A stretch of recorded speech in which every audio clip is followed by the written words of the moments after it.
Now we'll be discussing cost as a function of production experience. Here what we need to understand that as the companies they gain experience and this experience keep on accumulated, the average cost of production basically reduces. And I'll tell you how this keeps on reducing. Basically, I'll give you an example of Lenovo. We know that in the previous example we considered or we assume that Lenovo is producing 3,000 tablets per day. And as Lenovo gains experience in producing these tablets, it learns how to do it better. The workers basically they learn shortcuts and they become more familiar with the work process and they identify shortcuts of doing the work and they become more familiar with the equipment and with practice what happens the workers they become more organized and Lenovo itself start finding better way of doing things, better processes, better equipments, better production processes. And what happens that with higher volumes, the companies it becomes efficient and it gains economies of scale. And as a result of all this, the average cost tend to decrease with accumulated production experience. So this experience curve is basically the drop in the average per unit production cost that comes with accumulated production experience. And if we look into this diagram, we'll see that there's a downward slope. And this experience curve basically tells us this is very significant for the firms because firms are actually very much interested in reducing the cost of the unit that they are producing. So here we looked at not only will the company unit production cost fall, but it will fall faster if the company makes and sell more during a given time period. So it talks all about the economies of scale. The more you produce, the less cost will be incurred. So, but you need to understand that there should be an opportunity in the market, and the market has to stand ready to buy the higher output. So, Lenovo should price its tablet lower once they'll achieve this learning curve. Or to achieve this learning curve, they should keep their prices low. So there is more demand, more product will be sold, and it can further reduce its price, and it can gain cost as a competitive advantage over other competitors in the market. Now we'll be discussing the cost-based pricing. Cost plus pricing, basically, this adds a standard markup to the cost of the product. You basically calculate the cost, you know, the variable cost, fixed cost, expected unit sales. By using all these three figures, you calculate the unit cost, which is $16 here. And if you decide to have a 20% markup on it, you will use this markup price formula, which is equals to unit cost over 1 minus desired return on sales, which is like 0.2, which is 20%. And if you want to have it like 40%, you'll go for 1 minus 0.4 here. So by adding 20% markups, the final price that this firm is basically charging for their toaster is like $20. So there are certain benefits of this cost plus pricing, which is sellers are they're certain about their cost, and price competition is minimized because you're not competing on or you're not competing with your competitors and you're not competing on the basis of price. You're just looking at your cost and then adding a markup to it, and buyers they feel it as fair. And we've seen in many service industry what happens when companies are providing services, they tell you the cost of the service and then they charge you service charges over it. And with this certain disadvantage, you ignore basically the demand and the competitor's price. If there is a higher demand and there is less competition, you can actually charge a good amount of money, handsome amount of money for the product that you're providing to the market. So now we'll be discussing the break even pricing. And for this break even pricing, we need to understand that the firm sets a price at which it will break even or make the target return on the cost of making and marketing a product. So here what is happening basically, you basically identify the point where your total revenue and total cost are equal. So basically at the break even point here, 30,000 units, total revenue equals to the total cost. So the more the product you will produce, the less is going to be the break-even point. So here we have given sales volume in units like 10, 20, 10,000, 20,000, 30,000, 40,000, 50,000, and we see at 30,000 basically when these units are produced, we meet the break-even point. So if we are going to produce more items, probably we'll be achieving this break-even point much earlier as it has been specified here.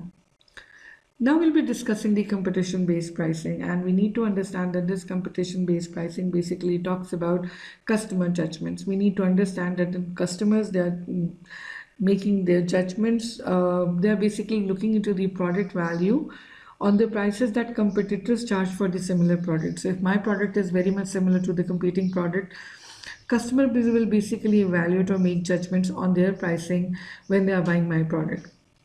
So competition-based pricing is setting prices based on competitor strategies, cost, price, and market offering. So we need to understand the whole dynamism of this concept.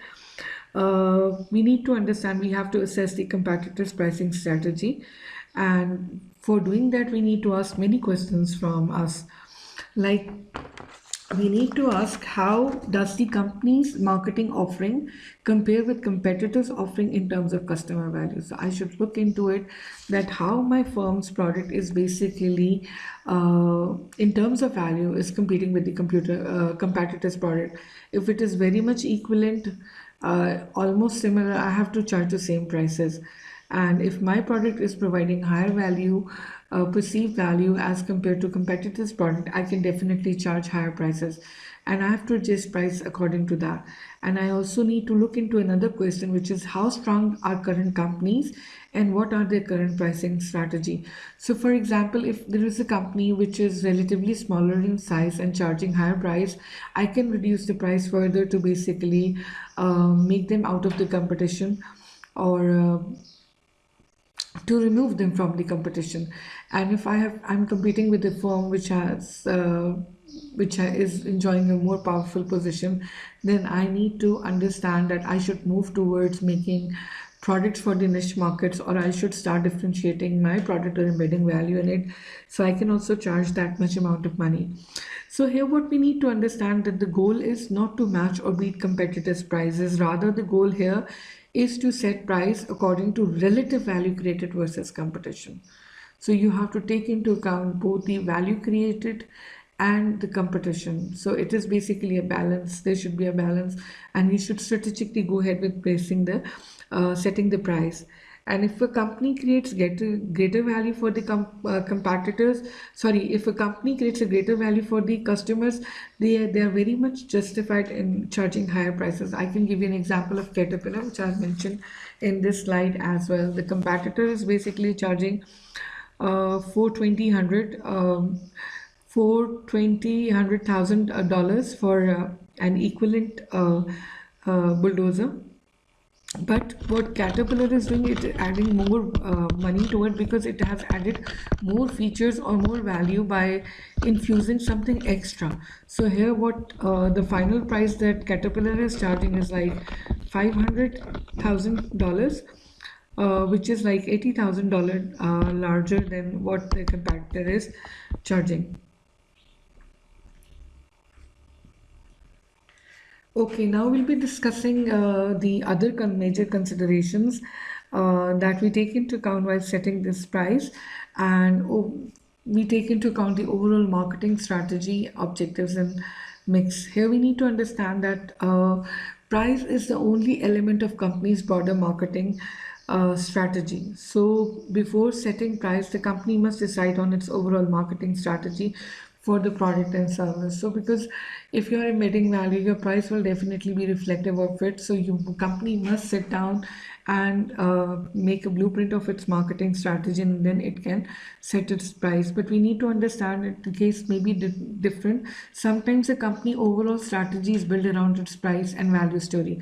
So if the company is considering price as a major factor, then all its marketing strategy will be in line with it and will be defined simultaneously with it.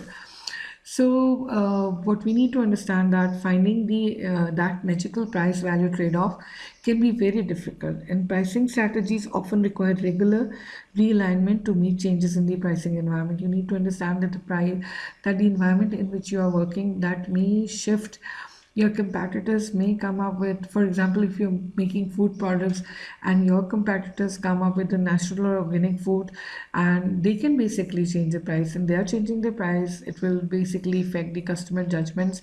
And you have to very wise and take into account what is happening in the environment, and you need to come up with the strategy, keeping in view what is happening in the price environment, how things are changing in the environment and in the competition. So if a company has selected its target market and positioning carefully, then its marketing mix strategy, including price, will be fairly straightforward. So we need to understand here that if the firm, it is very much clear about what value proposition it is offering to the competitor, for offering to the customers, and where it is positioning its product, it can basically encash that, and they can charge higher profits. And you have to look into the fact that if you are positioning your product carefully, you are avoiding competition, and you have much scope of charging what you really feel like that your product should be charged at.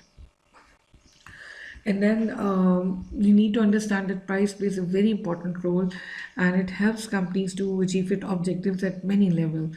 So for that, a firm can set price to attract new customers or profitably retain existing one.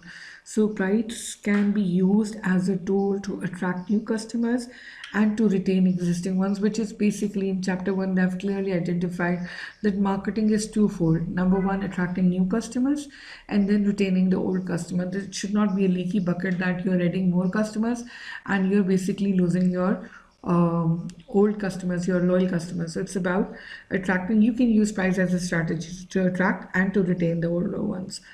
So it can set prices low to prevent competition from entering the market, or set prices at competitors' level to stabilize the market. So price can be used as a tool to prevent competition. It can be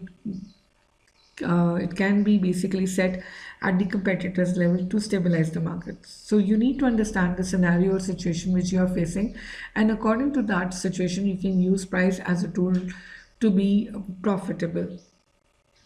So it can price to keep loyalty and support of resellers or avoid government intervention. So at time companies, they set the price keeping in view the resellers' interest, and they want the resellers to support them. At time resellers, they are dictating at what price a firm should set.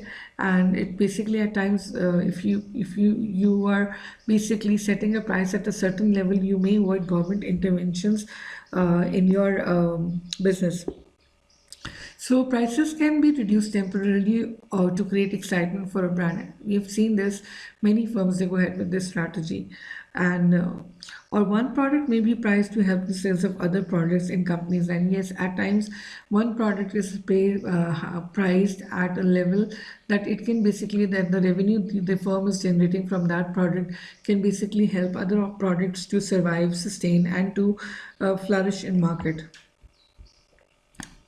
Now we'll be discussing the target costing, and this target costing basically talks about it starts with an ideal selling price based on customer value considerations, and then target cost that will ensure the price is met.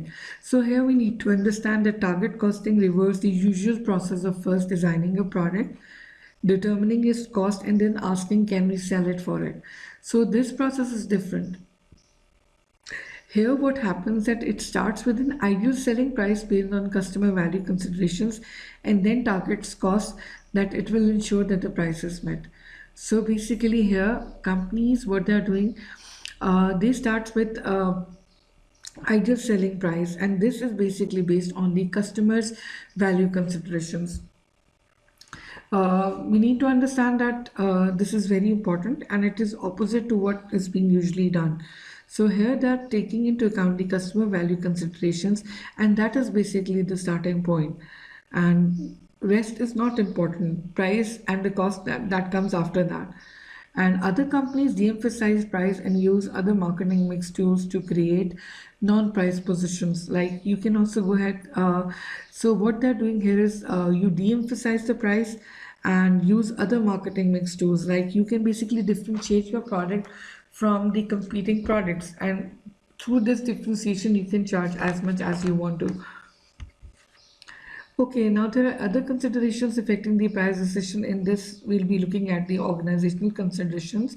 In organizations, management has to decide that who within the organization will set the price. Companies handle pricing in variety of ways, and we look into it how they go ahead for it. So the questions are who should set the price and who can influence prices. So what happens in small companies, prices they are often set by top management rather than by marketing or sales department. So in small companies, the head of the company or the top executive, he sets the price for the product. But what happens in industrial markets? The salespeople, because they are going out in the market and they are interacting with the customer, they are negotiating with the customers. So they are allowed to negotiate with customers within certain price range. They've been dictated a price range from the company, and they go and negotiate between those price ranges with the customer, especially the salespeople. In business to business marketing, we go for personal selling. And in personal selling, this technique is basically used. When your salesperson goes to a company and then he has a full liberty that he can negotiate the price, whatever has been the range that has been dictated to him by the firm. And even the top management set the pricing objectives and policies. It often approves the price proposed by lower level management or sales. So we need to understand in industrial markets, even if the top management is setting the price, they always take into account the feedback of their lower level staff, which is dealing with the customer, their sales personnel, and they basically take decision based on the information or the feedback or their suggestions. So, in industries in which pricing is actually a key factor, like we know aeroplanes, aerospace, steel, railroads, oil companies, companies often having price departments to set the best prices or help others to set them. So, what happens in these kind of industries? What happens that the firm they have their own price department, and that is very professional department, and they do it professionally. Now we'll be discussing the demand, market and demand. It is very important factor.